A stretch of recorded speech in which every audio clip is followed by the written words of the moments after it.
Every single year, people disappear in Alaska without a trace. Not just inexperienced hikers, not just weekend adventurers, experienced survivalists, military veterans, professional wilderness guides, people who knew exactly what they were doing and still never came back. Alaska is 663,000 square miles of wilderness, larger than Texas, California, and Montana combined. Most of it has never been touched by a human foot. No roads, no cell signal, no rescue. In the last 50 years, over 20,000 people have vanished in Alaska and never returned. That's 4 to 5 out of every 1,000 people who disappear annually, twice the national average. This isn't bad luck. This isn't coincidence. This is Alaska being exactly what it has always been, the most dangerous wilderness on Earth. And today, we're going inside to understand why even the most prepared explorers underestimate it every single time. Alaska is 663,000 square miles, larger than Texas, California, and Montana combined. The majority has never been mapped at human scale, never been crossed by a road, and never been touched by human feet. Beyond cities like Anchorage, you enter true wilderness where no trail exists. There are over 3,000 named rivers, mountain ranges no one has named. If you get lost, rescue may not come for days. GPS works, but a dead battery means navigating a landscape that changes constantly. The scale creates Alaska's first danger, the impossibility of being found. But that's dwarfed by the disappearance statistics. The numbers defining Alaska's danger are government-recorded and growing. Since 1988, the Alaska Triangle, stretching between Anchorage, Juneau, and Barrow, has been linked to over 16,000 confirmed disappearances. Statewide records since the 1970s climb past 20,000 people. Every year, between 500 and 2,250 people go missing, twice the national average. That means 4 to 5 out of every 1,000 people in Alaska vanish annually. These aren't just inexperienced hikers. Search teams have documented disappearances of experienced survivalists, military veterans, licensed bush pilots, and professional wilderness guides, people with the right equipment and right training who still never returned. Many cases remain unsolved. Families wait for answers that never come. The disappearances are the symptom. The causes begin with the animals. Alaska is home to an estimated 30,000 grizzly bears, the densest concentration on Earth. These apex predators weigh up to 1,500 pounds, stand 8 feet tall, and sprint at 35 miles per hour, faster than any human. Between 2000 and 2017, Alaska recorded 66 documented bear attacks, 47 by grizzlies, resulting in 7 fatalities. Those are only the witnessed attacks. In the deepest wilderness, the true number is unknowable. A grizzly can close 100 yards in under 6 seconds. By the time you see the bear, it's already decided to charge. A single swipe can crush bones and end life instantly. There's no reasoning with a grizzly, but grizzlies aren't the only killers in Alaska. Some animals are more efficient. Beyond grizzlies, Alaska contains moose, animals that kill more people annually than bears. Bulls weigh 1,800 pounds and deliver kicks with enough force to shatter human rib cages. Wolves hunt in coordinated packs, following human travelers for miles while assessing them as potential prey. Wolverines have bite forces capable of crushing frozen bone, relentless predators with no fear. Polar bears actively hunt humans as prey when food sources are scarce, breaking into camps and hunting people directly. The animals are lethal, but they're not Alaska's most deadly threat. Weather is worse. Alaska's weather is its most efficient killer.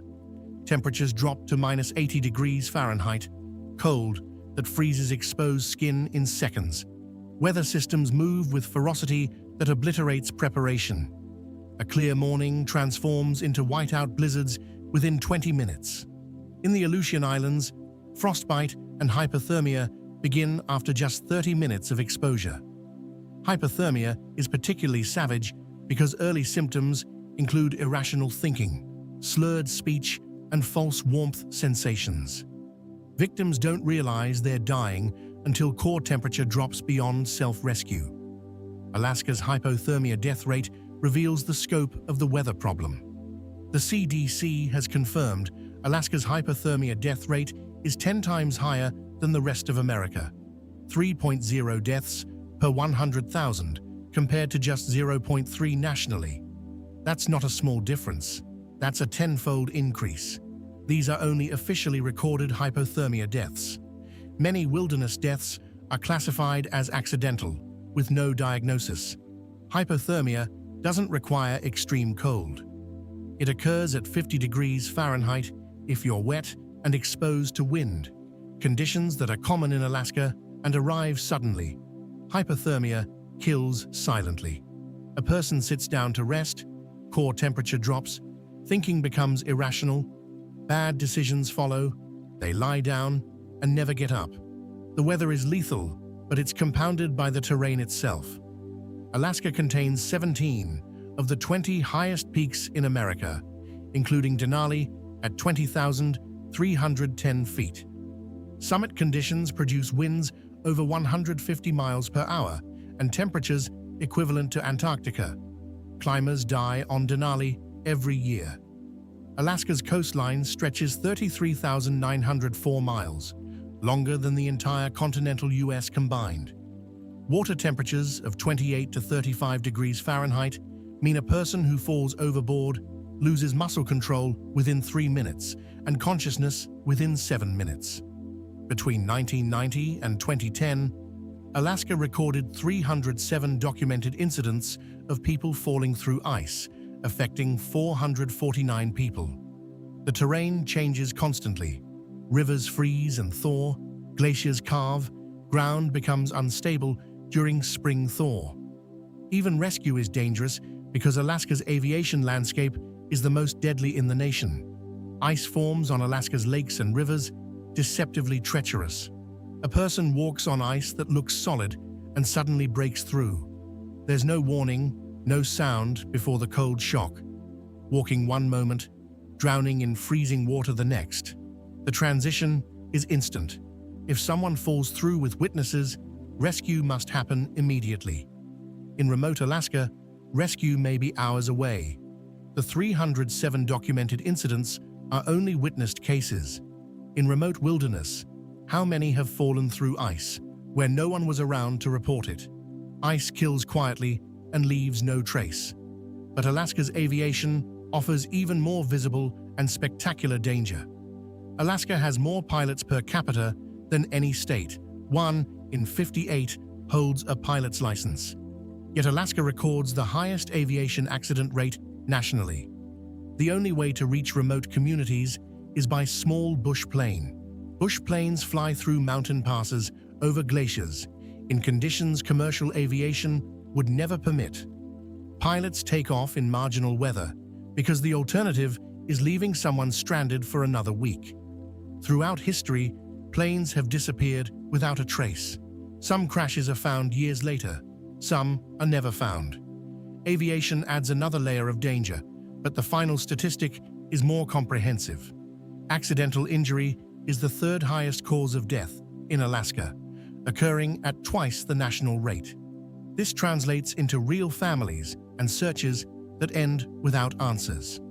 Accidental injury includes falls from cliffs, drowning, hypothermia, animal attacks, equipment failure, and aviation accidents. An injury survivable in civilization becomes fatal in Alaska. A broken leg in the city means a hospital visit. In remote Alaska, it means potential death if rescue can't arrive before infection, exposure, or dehydration kills you. The rate is twice national average and growing as more people attempt wilderness adventures. Alaska's danger is real, measurable, and documented. Alaska is the most dangerous wilderness on Earth because every system conspires to kill humans. Animals are predators. Weather is lethal. Terrain is unforgiving. Isolation is absolute. But here's the real danger. Alaska isn't unpredictable. It's completely predictable, yet humans refuse to accept it. They believe they're prepared, they can beat Alaska. Alaska proves them wrong every year. Every year, experienced hikers disappear. Military veterans vanish. Bush pilots crash and are never found. Over 20,000 people have vanished since the 1970s. Alaska takes what it takes and doesn't return it. The rule is simple. Alaska does not forgive mistakes. Alaska remains the most dangerous wilderness in America today. Missing persons cases remain open. Search and rescue missions continue yearly. The wilderness remains vast, silent, and completely indifferent to humans who underestimate it. Alaska's danger is documented and measured. The government tracks disappearances. Scientists understand the weather. Yet people still disappear, believing they're the exception. Knowing these statistics, would you attempt a wilderness expedition in Alaska? What preparation would you do? Would you hire a guide or avoid Alaska entirely? For those who've been to Alaska, what surprised you most? Drop your thoughts below and subscribe for more wilderness content.